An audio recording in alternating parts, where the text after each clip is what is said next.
para nuestro segmento interactivo nos acompaña Teresa Sánchez, coach especialista en finanzas personales, un tema que no deja de ser demasiado importante para los dominicanos y sobre todo porque hoy vamos a enfrentar un tema que entendía yo más que necesario. ¿Cómo influye la conducta emocional a la hora de tomar decisiones financieras? ¿Cómo protegemos nuestro bolsillo con las tendencias a veces hasta conductuales? Teresa, buen día. Muy buenos días, muchísimas gracias por la invitación, Karina. Bueno, vamos a iniciar de inmediato con, vamos a decir, con lo más importante del tema. ¿De qué manera influye directamente la parte emocional con la conducta en el gasto? Así es. A ver, siempre es bueno decir que las emociones no son malas ni buenas, nos defienden y nos protegen de muchas cosas y es bueno tenerlo pendiente, pero sí que cuando no conocemos cómo nuestras emociones trabajan, posiblemente estamos siendo influenciados, posiblemente no todo el día, estamos siendo influenciados por nuestras emociones.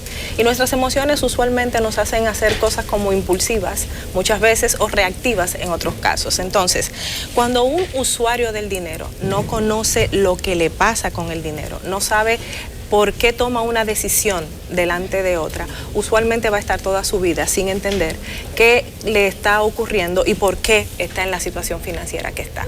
Esto es, si yo no reconozco que, por ejemplo, bajo un estado emocional de tristeza, de pena, de angustia, yo voy y privilegio un gasto por encima del otro, entonces durante mucho tiempo en mi vida no voy a entender qué me pasa y por lo tanto, por más que me digan y me aconsejen, siempre caigo como en la misma situación. Bueno, de hecho, Teresa, qué bueno que menciones ese caso en particular porque yo he escuchado de personas que lo dicen abiertamente: cuando me siento triste necesito ir a comprar. Así es. Y fíjense cómo la palabra necesidad se utiliza en una coyuntura que, como bien indicas, tiene una tendencia emocional. Así es. ¿Cómo podemos diferenciar lo que es una verdadera necesidad a la hora de invertir nuestro dinero? Hay que recordar también que estamos a través de la línea telefónica para que ustedes tengan la oportunidad de participar en el 809-683-8786, ahí lo tienen en pantalla, 809-683-8786 y 683-8785, además de nuestra etiqueta oficial Enfoque Matinal a través de las redes sociales y así intercambiar impresiones sobre este importantísimo tema. ¿Cómo yo puedo separar lo que es una real necesidad de una tendencia emocional nociva? Así es. ¿Cómo lo separas? Primero dándote cuenta. ¿Y cómo te das cuenta de que en estados emocionales no apropiados para ti cometes ese tipo de errores? Primero, yo siempre digo que a partir del silencio, la autoescucha y la autoobservación. A partir de esos tres factores tú empiezas a identificar. Y además sería como una herramienta a utilizar, es que empecemos a llevar como esa anotación de qué cosas me pasan cuando estoy muy alegre o cuando estoy triste o cuando estoy muy incómodo también, ¿no? Cuando hago un pique, tengo rabia, qué cosas me pasan. Entonces, ante una situación que privilegio, que se sale de mi presupuesto o que es el dinero que no tiene una asignación fija en el mismo, ¿qué cosas tengo que hacer? La primera pregunta es, ¿en verdad yo esto lo necesito? Entendiendo que las necesidades son básicas, son aquellas sin las cuales yo no puedo vivir, no sobrevivo, me muero literalmente, y las otras tienen que ver con mis gastos fijos, sin los cuales me sacan de la casa, me cortan el agua, la luz. Esas son como mis necesidades prioritarias, sin dejar de lado el ahorro, obviamente. Entonces, a partir de ahí, cuando yo me vea en una situación en la que peleé con el marido, con el novio, me fue mal en el trabajo, un cliente me habló duro, lo que sea que me esté pasando, es como que uno tiene una pérdida, una falta, algo, ¿no? Y esto te hace sentir incómodo. Y luego te vas a un centro comercial y empiezas a justificar cosas que estás haciendo. Ay, yo trabajo mucho, me lo merezco. Ay, hoy he tenido un día muy malo, déjame compensarlo con algo. Entonces es escucharte, cómo estás pensando para saber lo que estás haciendo fundamentalmente. Recordamos que tenemos nuestras líneas telefónicas abiertas para que usted también participe de este importante tema de manejo de finanzas personal, Porque de alguna manera sí, estamos constantemente influenciados, no solamente por nuestro estado anímico, también hay que destacar que muchas veces la función del mercadeo es crear necesidades donde no las hay. Perfectamente. ¿Cómo podemos manejar el bombardeo constante de información, de apelación a los placeres de la vida? ¿Cómo se maneja efectivamente a través de los recursos financieros?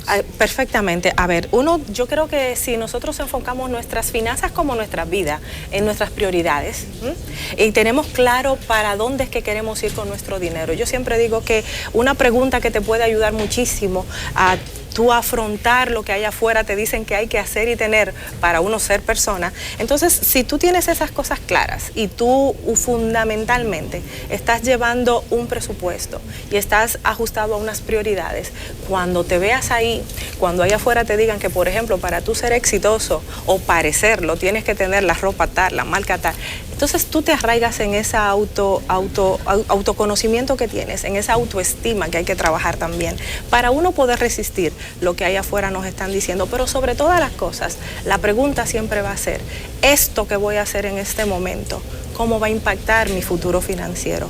¿Me va a convenir? Si yo lo hago, no afecto nada. Es más, yo siempre lo digo un poco más drástico, si hago esto y esta compra, no estoy robándole dinero a mi vida, a mi presupuesto y a mi tranquilidad. Y esa respuesta te puede ayudar. Me gustó muchísimo esa frase que utilizaste. Si le estoy robando dinero a mi propia vida. Así es. Yo creo que es una reflexión muy interesante porque muchas veces no nos damos cuenta cuando estamos caminos al derrocadero. O sea, una bancarrota que no necesariamente es financiera. Emocional muchas veces y de la autoestima. Totalmente. Es que somos seres integrales. Y cuando pensamos en las finanzas, a veces lo pensamos dividido de lo que somos como personas. Y las finanzas y cómo las manejamos es una consecuencia de lo que pasa por nuestro pensamiento y por nuestros sentimientos y por nuestras emociones. Lo volvemos un todo y empezamos a tomar decisiones. Así le hablamos mal a alguien y así hacemos una compra indebida. Es así. Bueno, pues como ya establecimos que lo primero es darse cuenta de que está sucediendo ese tipo de patrón, pero ¿cómo entonces una vez nos damos cuenta de este patrón negativo, cómo sabemos priorizar los que son gastos necesarios? ¿Podría usted hacernos de alguna manera, lo más gráfico posible, una especie de organigrama? Esquemita. O un esquema muy básico, simple, que las personas puedan rápidamente entender qué son reales prioridades en su gasto día a día. Día a día. Primero vamos a particularizar algo. Imagínate o imagínense que ustedes se dan cuenta de que están en un estado emocional no deseado, tristeza, ira, rabia, furia, pena, el que sea. Lo primero que tiene que ocurrir es buscar ayuda. Entonces aquí les recomendamos, váyase a un terapeuta, diríjase a alguien que lo pueda ayudar, porque mientras esté en ese estado emocional no deseado es más complicado empezar a tomar decisiones más frías, más, yo digo, te conviertes en un consumidor responsable y analítico cuando puedes separar una cosa de la otra. Ocurrido eso, entonces, ¿cómo yo levanto mis prioridades?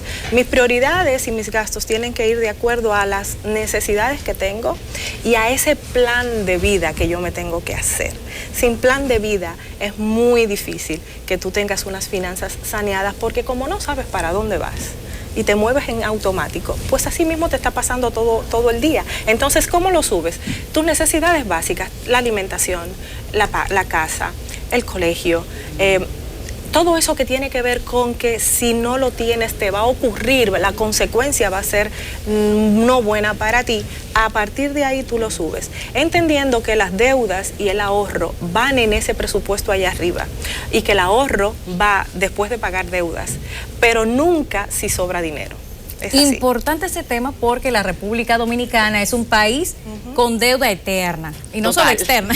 No, hay que entender interna. que es un patrón incluso propio de los ciudadanos, no solamente de un tema ya gubernamental. Pero para ampliar esos detalles, primero vamos a recibir una llamada. Buen día, ¿con quién tenemos el placer?